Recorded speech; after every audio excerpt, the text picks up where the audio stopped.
Assalamualaikum warahmatullahi wabarakatuh.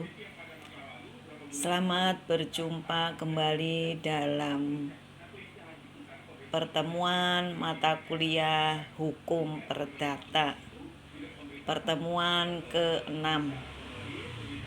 Di sini Ibu akan menjelaskan secara garis besarnya saja. Selebihnya kalian bisa membacanya di dalam deskripsi materi.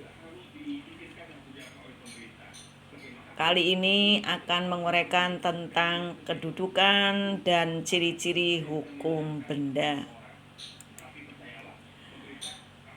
Kedudukan buku 2 sekarang setelah dikeluarkannya Undang-Undang Pokok Agraria Nomor 5 Tahun 1960, yaitu yang berlaku pada tanggal 24 September 1960, buku 2 tentang benda mengalami perubahan besar. Perubahan tersebut dapat kita lihat dalam diktum Undang-Undang Pokok Agraria yang menyatakan sebagai berikut. Buku 2 Kitab Undang-Undang Hukum Perdata Indonesia sepanjang yang mengenai bumi, air, serta kekayaan alam yang terkandung di dalamnya, kecuali ketentuan-ketentuan mengenai hipotik yang sekarang masih berlaku. Pada mulai berlakunya undang-undang ini, sekarang hipotik untuk tanah sudah diganti dengan hak tanggungan berdasarkan Undang-Undang Nomor 4 Tahun 1996 tentang hak tanggungan. Akibat dari berlakunya Undang-Undang Pokok Agraria terhadap buku 2 KUH Perdata adalah ada pasal-pasal yang masih berlaku penuh. Contohnya benda bergerak, waris, gade, dan lain-lain. Ada pasal-pasal yang menjadi tidak berlaku. Contohnya yaitu masalah hak atas tanah, obstal, erpah, dan lain-lain. Ada pasal-pasal yang masih berlaku tetapi tidak penuh. Contohnya mengenai cara membedakan benda, mengenai tentang hipotik sepanjang tidak mengenai tanah.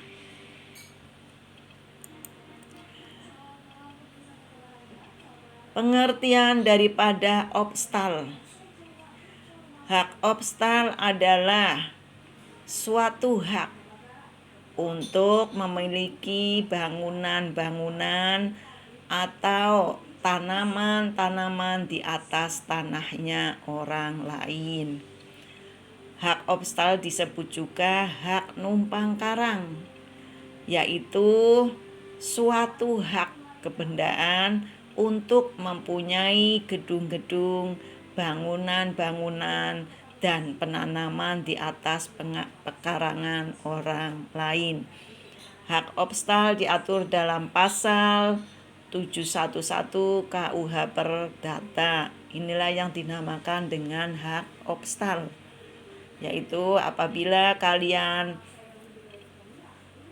menyewa tanah terus dibangun sebuah gedung atau untuk menanam tanaman, namanya hak obstal. Tanahnya orang lain tetapi bangunan dan tanamannya adalah milik yang menyewa.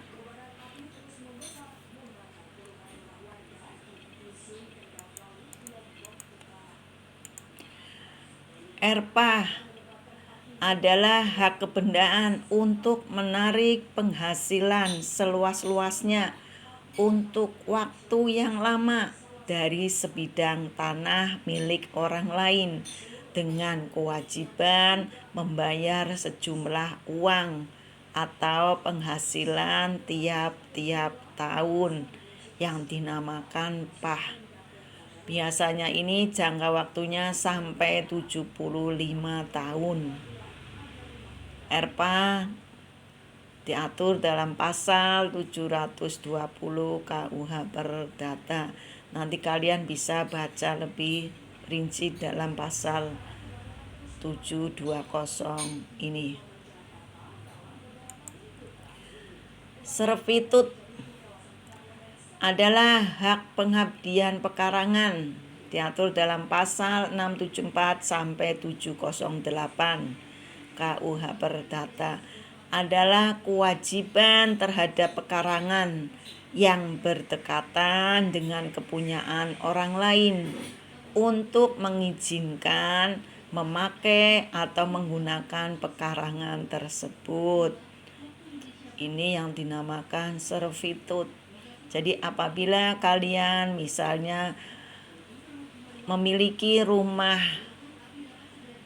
tersebut berada di depan, sementara di belakang rumah kalian ada penghuni yang lain. Penghuni yang di belakang kalian kalau mau ke depan, jalan satu-satunya adalah melewati pekarangan kalian, maka kalian punya kewajiban mengizinkan tanahnya untuk dilewati.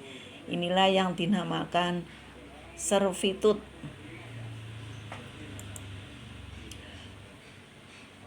Vroeggebruik adalah suatu hak kebendaan untuk menarik penghasilan dari suatu benda orang lain, seolah-olah benda itu kepunyaannya sendiri, dengan kewajiban menjaga supaya benda tersebut tetap dalam keadaan semula. Ini yang namanya vroeggebruik.